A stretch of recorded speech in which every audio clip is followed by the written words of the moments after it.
También me llamo Perú, con P de patria. Cada vez más fuerte, cada vez más cerca. Vamos Keiko, vamos Keiko. Conozca Castillo, su pueblo, sus ojos, su manera de hablar y sus gritos de lucha. Conozco su dolor. Bienvenidos a Entrevistas UES, un espacio de conversación y diálogo. En esta ocasión vamos a discutir sobre la problemática actual en el Perú, las elecciones presidenciales. ¿Cuáles son las sorpresas que se dieron en la primera vuelta electoral y cuáles son las proyecciones que podrían darse en esta segunda y definitiva vuelta? Para eso contamos con Henry Cucalón. Henry Cucalón Camacho es abogado y máster en Derecho Administrativo. Se ha desempeñado como secretario general de la Procuraduría del Estado y Municipalidad de Guayaquil. En lo político, ha sido 2 veces legislador por la provincia del Guayas, jefe de bancada en los 2 periodos y presidente de la 6, Madera de Guerrero. Actualmente es docente de la UES en Derecho Público. Soy Irene Vélez, analista política y catedrática UES. Y en esta conducción me acompaña Paola Icaza, analista política, económica y coordinadora del CESDE en la Universidad Espíritu Santo. Bienvenida, Paola. Muchísimas gracias y bienvenido, Henry. Voy a empezar entonces con las preguntas.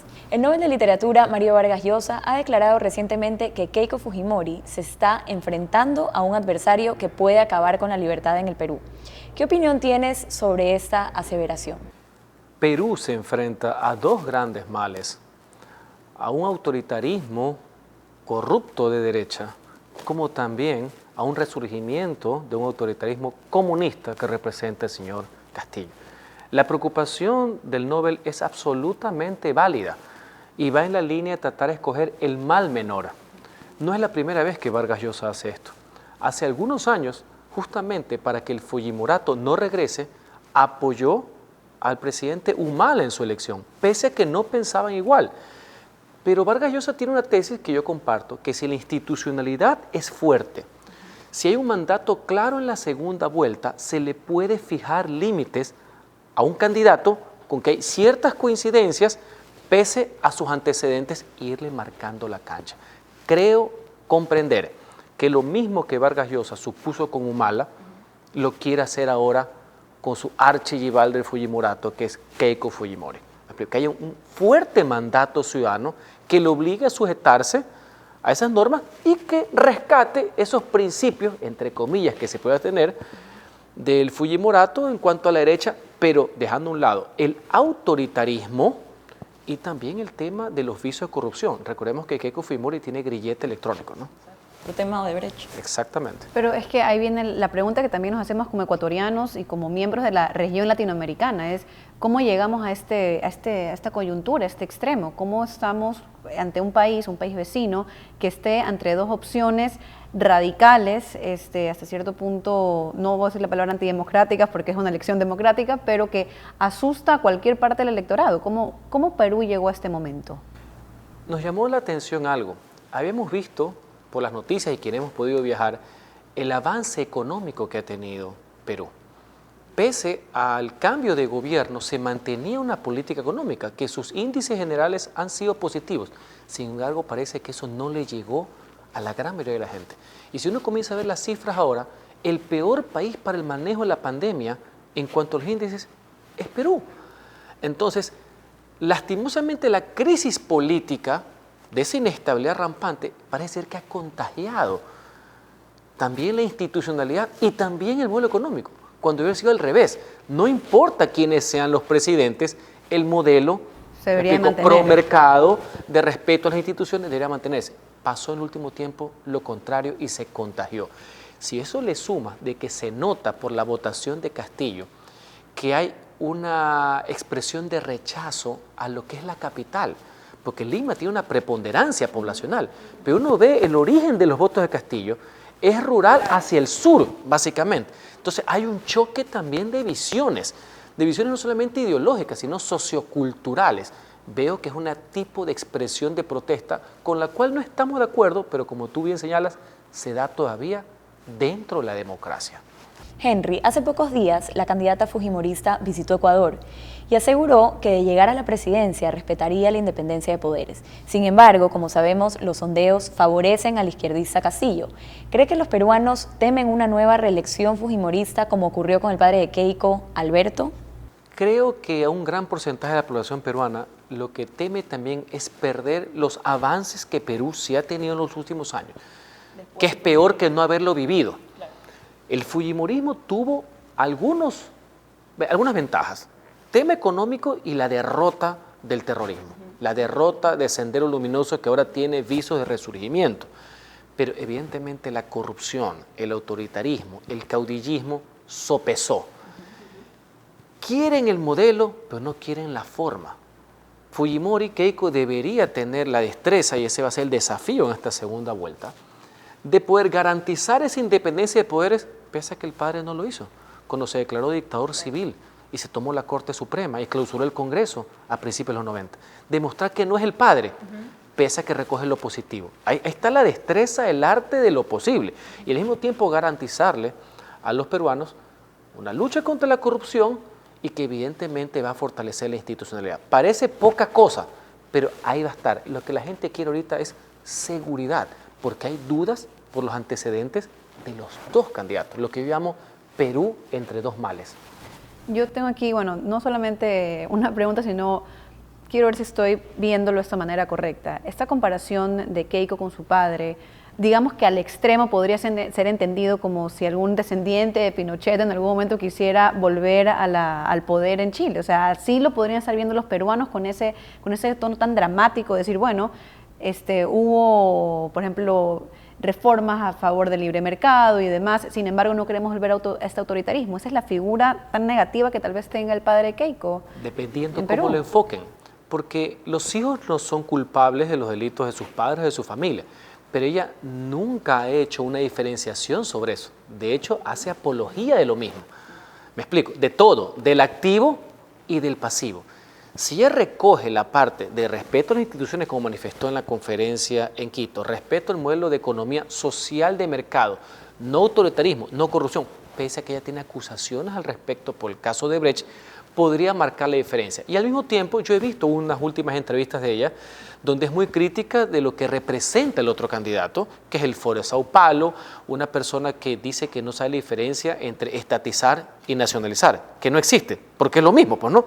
Me explico, eso es un comunismo remozado, por así decir, y uno se da cuenta que hay problemas y hay hasta de conocimiento, conceptuales profundos, que puede tenerlo cualquier persona, pero no un primer mandatario.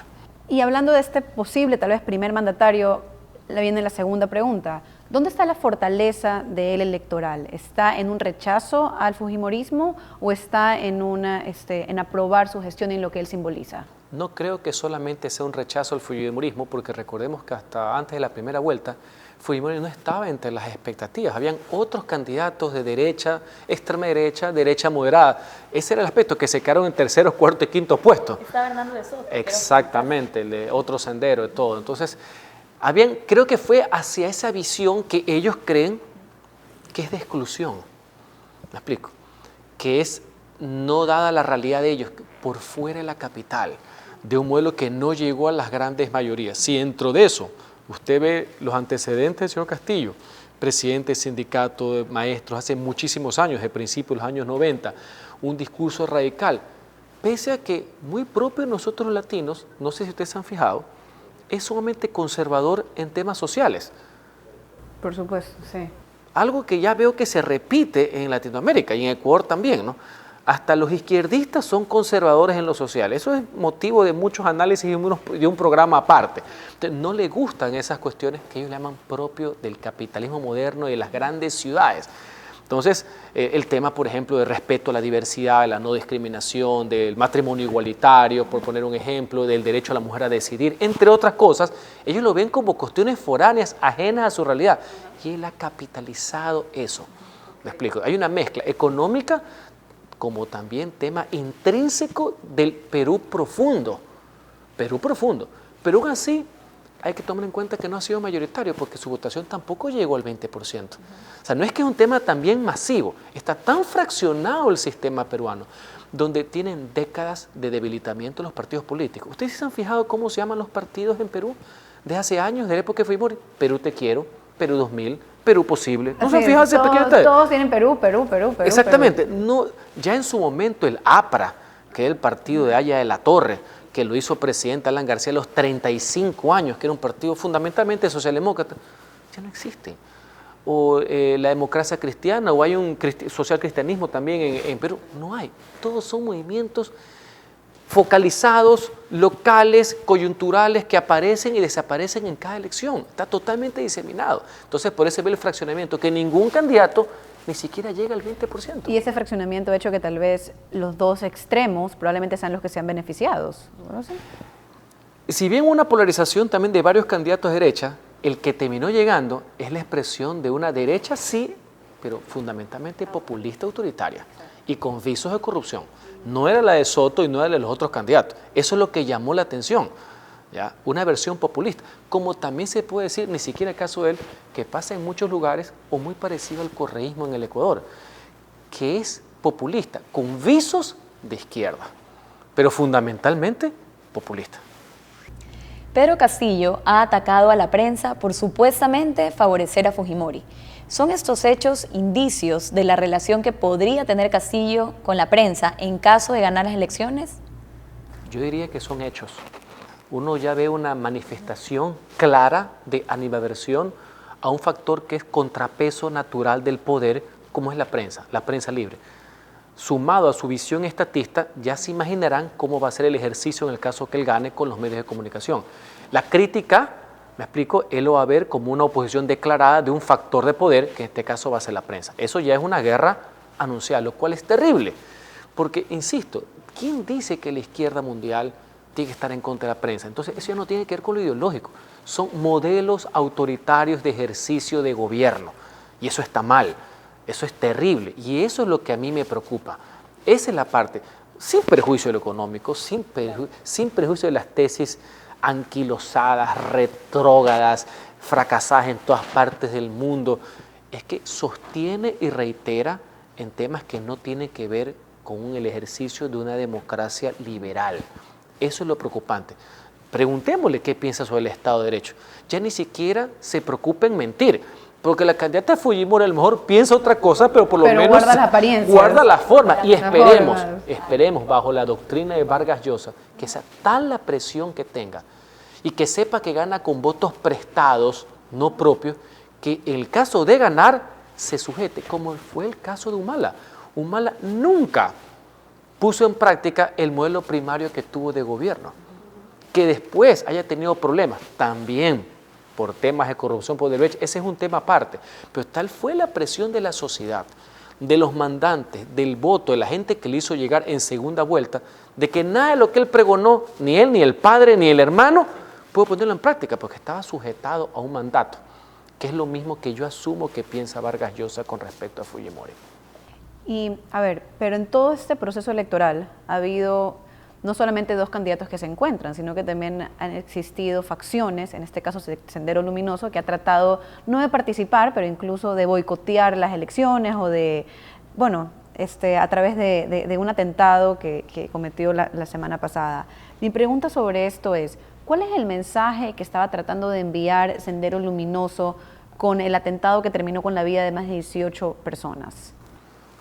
Un mensaje de poder. A la inestabilidad política y el vacío de poder. Recordemos que en la práctica Perú ha tenido dos presidentes interinos en los últimos años. Desde la caída de Kuczynski y el arribo de su vicepresidente, que es una figura que ustedes saben que no es como la de nosotros. El vicepresidente estaba de embajador en Canadá, el vicepresidente Vizcarra. Ya los tienen como embajadores, no tienen funciones plenas en su país. Toda la inestabilidad que vino, el presidente que tuvieron por 2 días y ahora el presidente Sagasti, se ve que hay un vacío de poder. Se nota que no hay autoridad, que no es lo mismo que autoritarismo. Entonces, al no haber eso, más estas diferencias, más el caos, más una sociedad polarizada, vuelven estos grupos que originalmente fueron insurgentes y que ahora son terroristas plenos porque atentan contra la vida, ya ni siquiera es una lucha ideológica armada, igual condenable, pero este es terrorismo, a ver cómo pescan a río revuelto.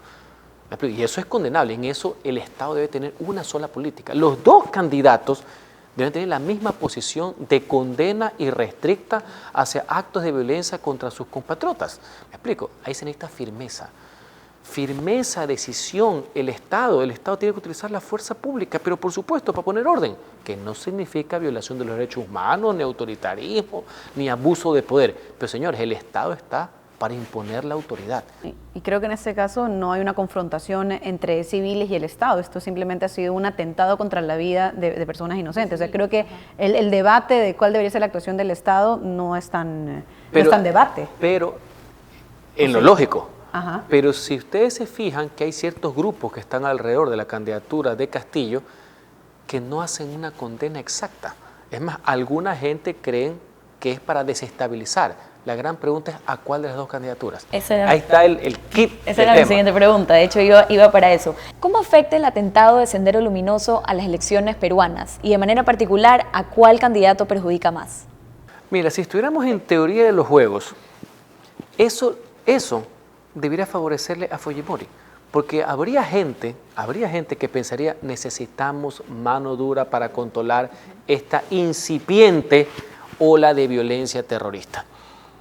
Cuidado, piensan que eso también es para favorecer al otro porque coinciden en algunos sesgos ideológicos. Recordemos que Sendero Luminoso dentro del comunismo tenía un sendero propiamente maoísta, esa es su extracción. Roja china, por así decir, de Mao, por así decir, ¿no? Lo que pensaba el preso Abilmaez Guzmán y compañía. ¿Me explico? Entonces, podría darse a muchas cosas. Bien aplicado, ya esto es un tema de marketing electoral que no es mi fuerte, ya no es el análisis post, cualquiera diría, bueno, si eso pasa, necesitamos mano dura. Que a mí lo que me gusta decir es mano firme, bueno, porque la firmeza es la dureza dentro de la ley. Pero vamos al concepto, ¿me explico? O sea, dureza en aplicación, porque si no el país se nos va de las manos. Y para esto, lo que hablamos aquí al principio, Keiko, si tiene algo a su favor, bueno, una de las cosas que puede tener a su favor es la connotación de la mano firme contra el terrorismo que viene de su padre, un poco, ¿o no? ¿Podría jugarle a su favor? En la primera etapa del gobierno, sí. Recordemos que Fujimori fue reelecto abrumadoramente. Su momento de mayor apogeo del fujimorismo, quiero decir, fue justamente el rescate de los rehenes de la embajada. Pero asimismo la condena que él tiene justamente es por violaciones a los derechos humanos. Mire cómo el activo pasa a ser su pasivo. Ese es lo difícil de gobernar, ¿no? O sea, cómo una persona que fue reelecta en el año 95 apoteósicamente por querer tener otro mandato y otro mandato en el 2000 se termina cayendo y viene el tema de corrupción. Esas son lecciones para todos. El modelo peruano, en todo el sentido, en lo positivo y en lo negativo, debe ser un referente para nosotros, más ahora que tenemos grandes relaciones políticas, grandes relaciones comerciales con la hermana República del Perú. Hemos vivido una transición. Yo desde que era joven, a mí todavía me explicaron el tema, yo viví todavía la tesis de la herida abierta y todo lo demás. Siendo ya un joven profesional, ver la firma del Tratado de Paz que tuvimos en Brasilia, lo conversamos la otra vez, creo, uno de los pocos actos de unidad nacional y que reflejó una política de Estado ecuatoriano que trascendió a los gobiernos, por fuera de las victorias de la selección ecuatoriana de fútbol. ¿Me explico? Valga la aclaración, ¿no? Donde una política de Estado, claro, que trascendió varios gobiernos hasta que llegó el tema. Entonces, para nosotros Perú es algo muy cercano. Hasta a mi edad, pero hasta los 80 era siempre como el país con que tuvimos conflicto bélico. O sea, yo que estudié en un colegio militar encima, siempre había, pero ahora Perú es tan nuestro, es tan cerca, nos sentimos tan identificados, inclusive el tema del turismo es muy común, que todo el mundo vaya a Lima, los peruanos acá. Entonces, por eso es que nos preocupa, por eso es que nos llama la atención, pero al mismo tiempo debe ser el espejo de todos los políticos ecuatorianos, de los presidentes. El caso de Fujimori. El activo se convirtió en el pasivo. Esa forma de vencer al terrorismo también se convirtió en su calzo. Creo que de esas contradicciones estamos llenos en Latinoamérica, ¿puede ser? Ese es el tema también de fondo. Por eso es que nos sentimos tan comunes. Por eso es que hay tantas realidades y tú lo puedes ver en todos los procesos. Fíjense lo que está pasando en Chile ahora con el llamamiento de la constituyente. Vemos nuestra visión, nuestras cosas también reflejadas en ellos. Somos latinos. Y como latinos, la pregunta que creo que muchos están haciendo ahora es, ¿Keiko todavía tiene oportunidad? Y en caso de que tenga oportunidad, porque ya hemos hablado de, digamos, lo negativo que ella tiene, ¿qué aspectos positivos todavía se puede ella, digamos, jugar para ganar esta presidencia? Hay varios factores. Tiene experiencia, es su tercera candidatura presidencial. Está demostrado que con un mensaje correcto, dinámico, más allá de los antecedentes políticos, se puede remontar todo. Vivimos nosotros esa experiencia acá en el Ecuador. Me explico, sé que se puede, con una campaña dinámica, entendiendo lo que le preocupa a la gente, tratando de estar siempre a favor de algo, no solamente en contra de algo. Me explico, eso es importante, se da fuerza, que en caso ecuatoriano fue el Ecuador del Encuentro, por ejemplo. Creo que todavía hay posibilidades. Está incierto, sí, pero creo que hay posibilidades de que pueda conectar todavía. Pero no solamente vendiendo miedo, tiene que también trasladar esperanza de que pueden hacerlo mejor, que ella es mejor que el otro candidato, que es mejor que el que dice que van a nacionalizar y estatizar. Y explicarle al pueblo peruano que esa nacionalización y estatización no es que le quita la propiedad a los ricos, termina perjudicando a todos, inclusive a los más pobres, que es la obligación de sacarlos de donde están. Ahí viene el arte. Si les alcanza en los pocos días que restan, ese obviamente es lo complejo de la política. Será la segunda remontada en Latinoamérica en menos de un año. Eso es lo complejo de la política, donde se necesitan conceptos como los que estamos conversando, pero también la ayuda también de expertos electorales. Esto de las campañas tienen dinámicas propias. No a veces el mejor candidato o la mejor candidata o el más inteligente necesariamente pues es y es candidato. A veces coinciden, qué bueno, pero esas son técnicas, etcétera, que son sumamente difíciles de determinar, ¿no? Henry, en resumen, desde tu punto de vista, ¿qué es lo que está en juego en Perú este 6 de junio? Se juega la vigencia de un modelo democrático, que no solamente es las elecciones. La democracia no solamente es elecciones, no solamente cómo llegas al poder, sino cómo ejerces el poder. Eso es muy importante tenerlo. Nosotros vivimos esa experiencia. Gente que llegó por la vía electoral, por la vía democrática, pero no ejercía democráticamente el poder. Y ese problema, en las dos vías, una más peligrosa que otra, en estos dos males, como lo he definido, una más peligrosa que otra, es que las grandes mayorías pueden salir también perjudicadas. Y que no es justo que un modelo económico que conllevó a mucha prosperidad a la hermana República del Perú, mucha inversión extranjera, etcétera, y que nosotros lo tomamos inclusive como una referencia a seguir, por la inestabilidad política pueda verse perjudicado.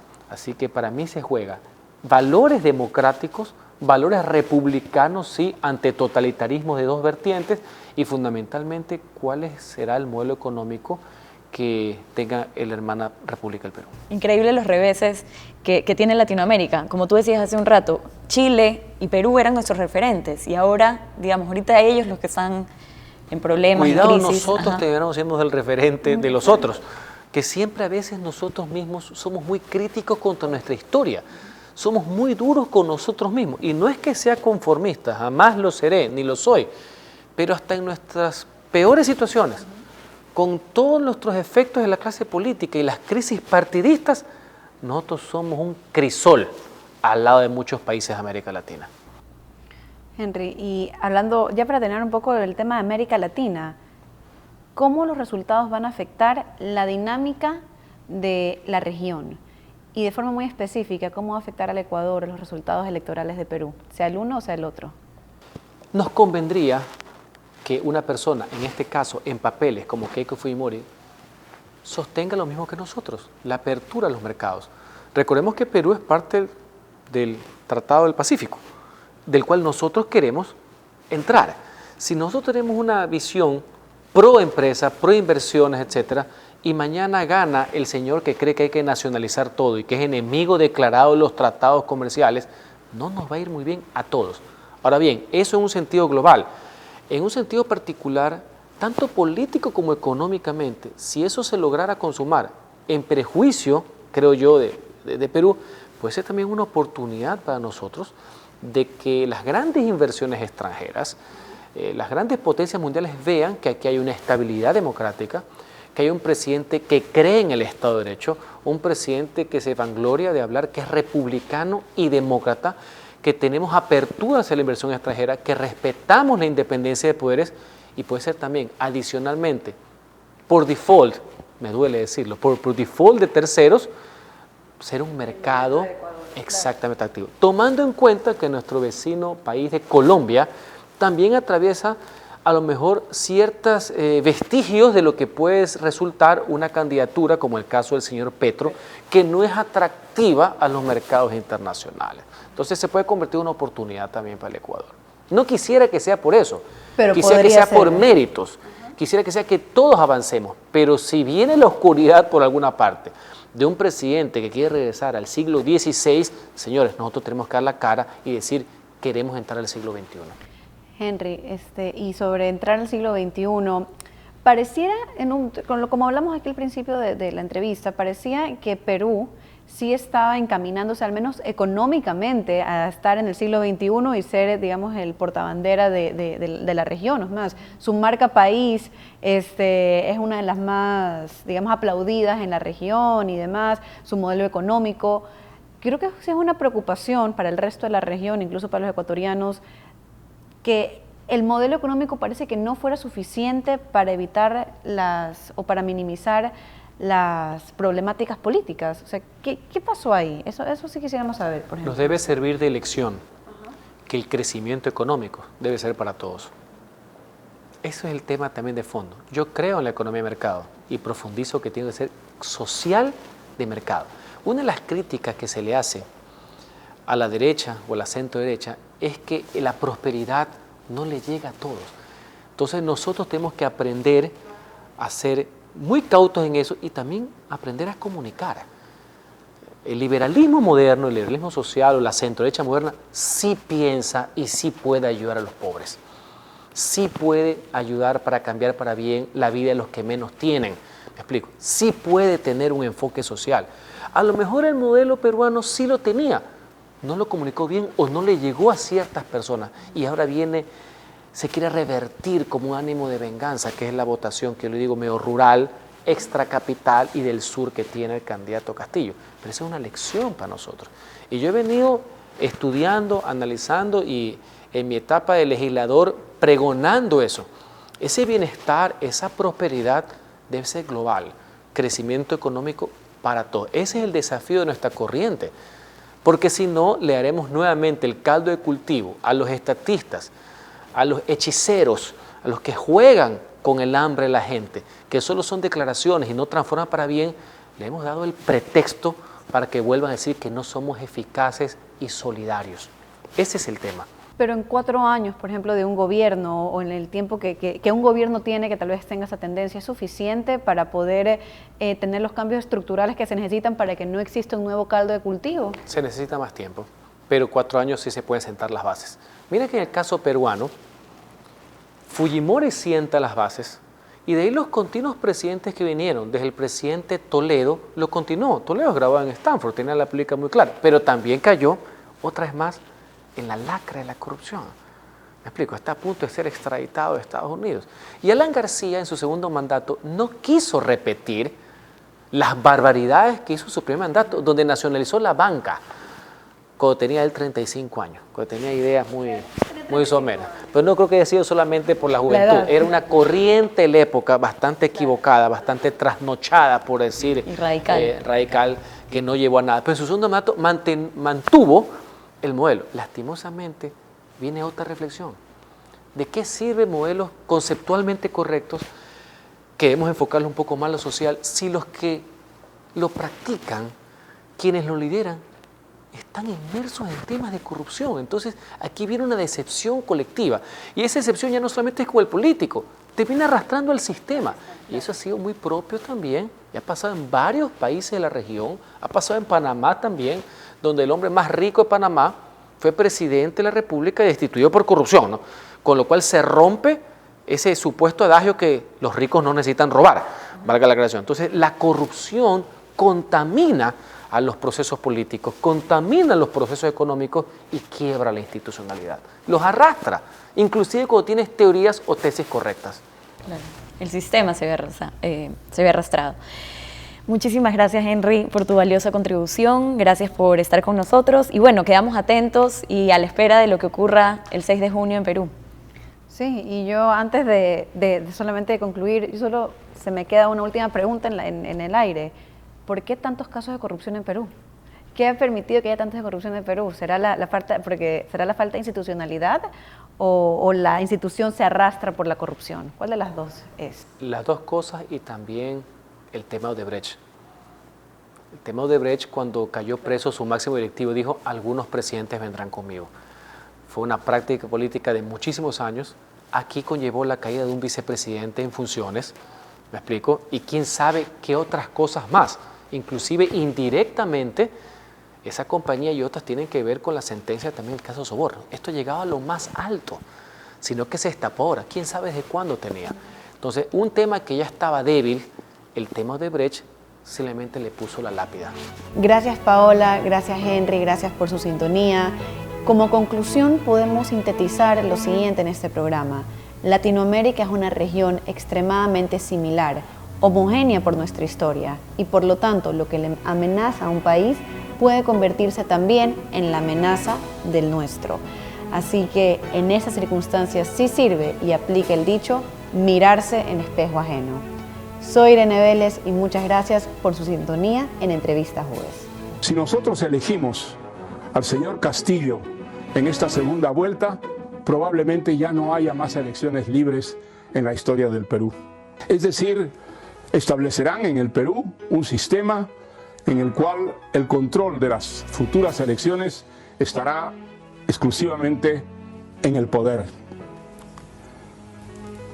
Esto, en otras palabras, quiere decir el establecimiento de un sistema socialista o comunista que veniría a añadirse a los sistemas establecidos en Venezuela, en Cuba y en Nicaragua. Votaría en blanco, probablemente. Es una manera casi de depurarse, de purificarse en una elección que está, yo lo sostuve en una columna, en una elección que te plantea el dilema de escoge el abismo del precipicio. Pero si alguien me sometiera a rigores nazis y me torturara y me exigiera votar por alguien, evidentemente no votaría por Keiko Fujimori. Porque de Keiko Fujimori no vamos a salir, y porque además, eligiéndola, estamos reivindicando al régimen de su padre, redimiendo los crímenes, robos, asesinatos y, digamos, destrucción de las instituciones ocurridas en ese decenio. Entonces, de Castillo podemos librarnos, porque va a tener un Congreso, o tendría un Congreso muy hostil y muy compacto. Con el señor Castillo podría haber hasta un golpe de Estado, pero Keiko es un golpe de Estado. Jaime, los cementerios peruanos han colapsado. La muerte de tanta gente sin oxígeno, ¿no? Las cifras que hemos conocido hace poco, 3 millones de nuevos pobres en el Perú el año 2020. El caos político de los últimos años, 4 presidentes, 2 congresos. Entonces hay que entender, y esto me parece bien importante, hay que entender que estas elecciones no crean nuestro desmadre, nuestra debacle, son el resultado de nuestra debacle, son una parte de nuestra decadencia, y por lo tanto lo que tenemos es una elección en la cual lo que tenemos es la decadencia en competencia.